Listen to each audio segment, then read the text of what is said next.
Hello, this is Eddie Ashley Smith again, and this is my third video, which I must make a note of the time. It's 10 o'clock, got 5 minutes.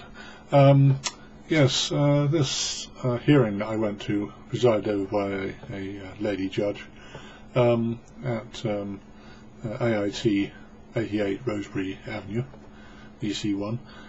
Basically, the judge made her mind up before the case started that she was going to wipe the floor with me, and the reason was that she'd had a confab with the immigration department before the case even started, and the young lady that was representing the immigration department, she'd obviously been briefed to screw this bloke into the ground, and so the judge made a point of wiping the floor with me so far as possible, by not giving me any opportunity to explain our situation. But of course I had supplied what is known in the legal circles as a bundle to the prosecution, a bundle to the court, and in return I've received a bundle from the prosecution to myself, and all in chronological order, of course. And from the time that my wife Elena Shavalina had had her visa refused in Moscow twice, I had advised her, look, just go along to the embassy and tell them the truth, the whole truth, and nothing but the truth. Just tell them everything.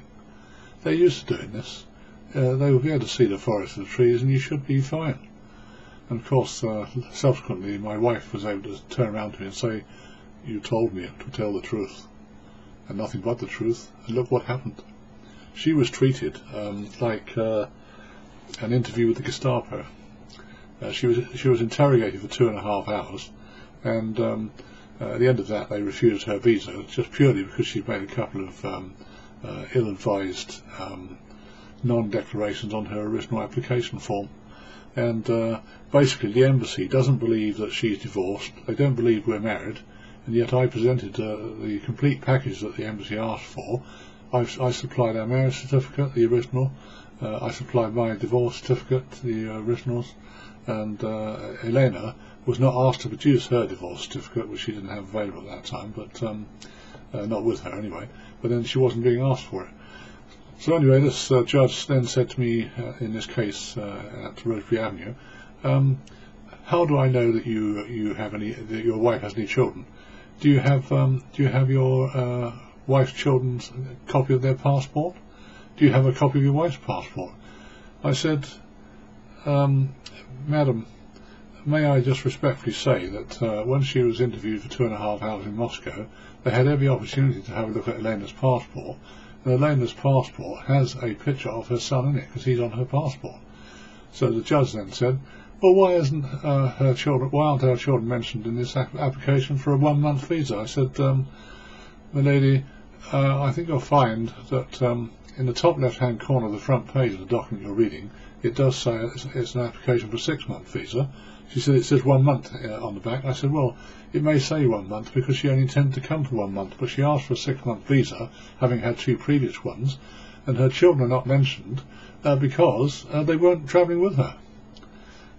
I said, you see, her son's been educated in Moscow at the sports school, and her daughter's at university. Her daughter's 20.